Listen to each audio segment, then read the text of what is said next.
What the audience sees at first looks almost too perfect to question.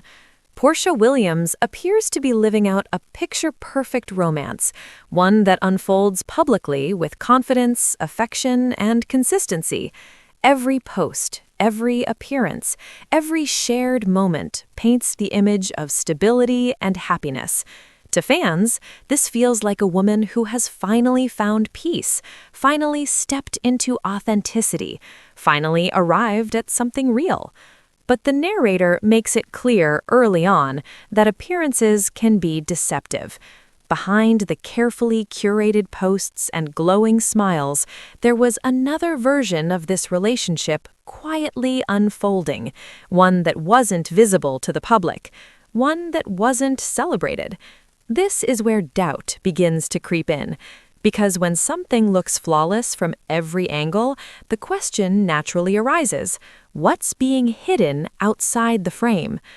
The narrator frames this not as an accusation, but as an unraveling, a reminder that what people see online is rarely the full story.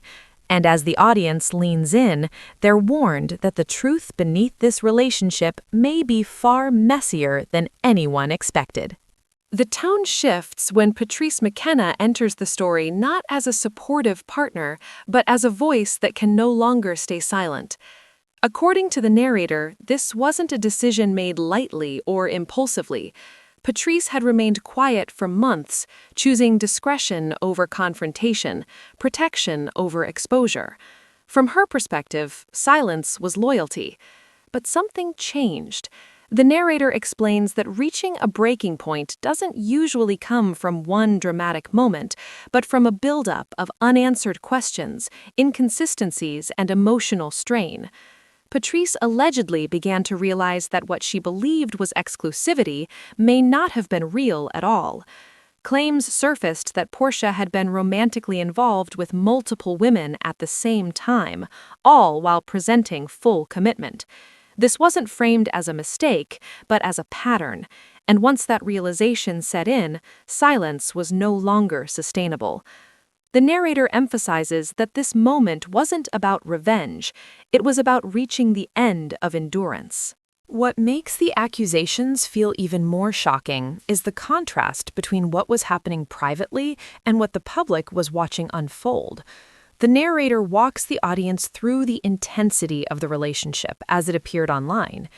Public affection, constant proximity, lavish gifts, and emotional declarations created the impression of two people deeply invested in one another.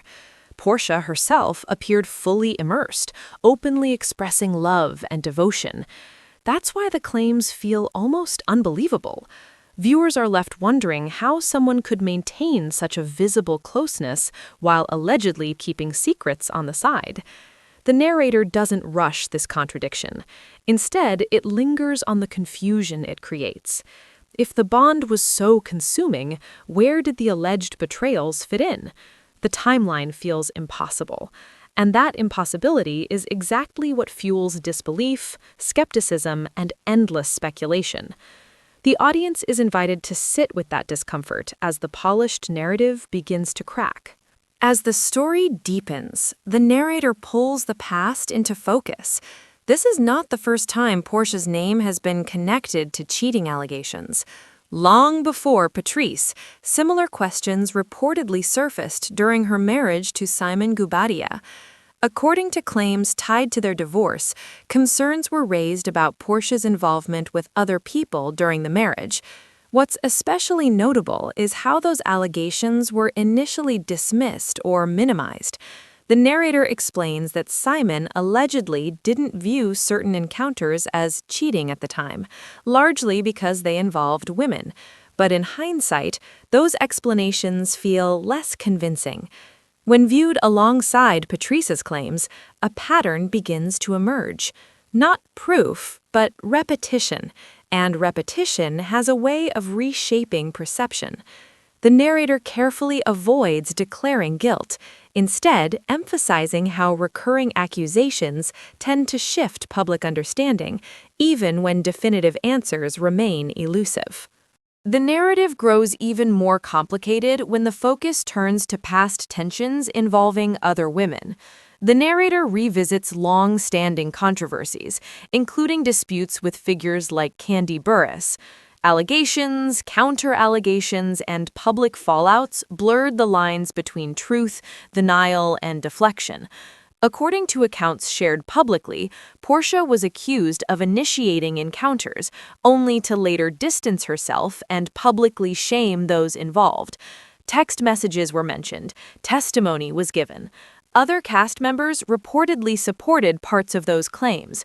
What troubled many viewers wasn't just the alleged behavior, but the contrast between those actions and Porsha's public commentary at the time, which some interpreted as dismissive toward women who loved women.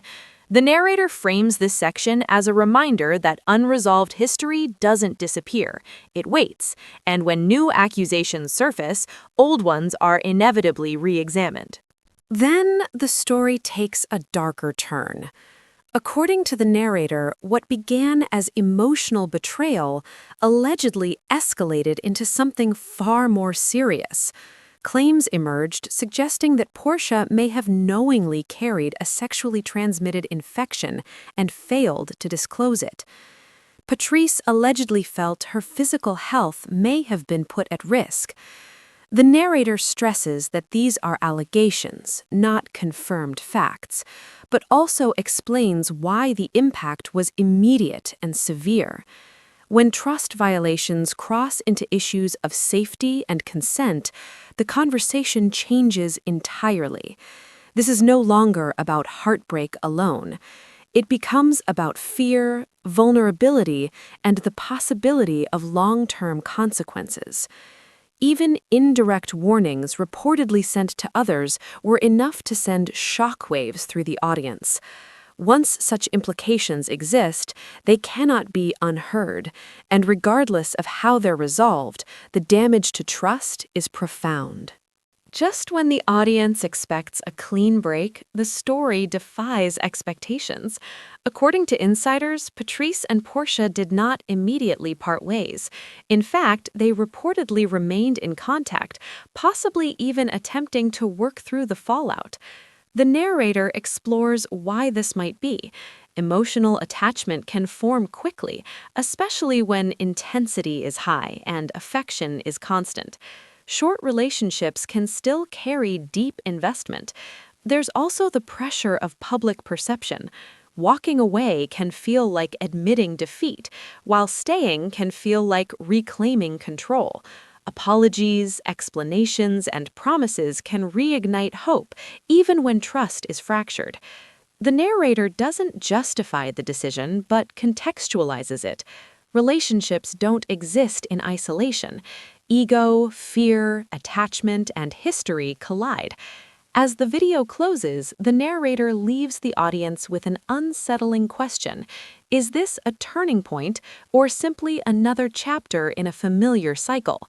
The answer remains uncertain, and that uncertainty is what lingers long after the video ends.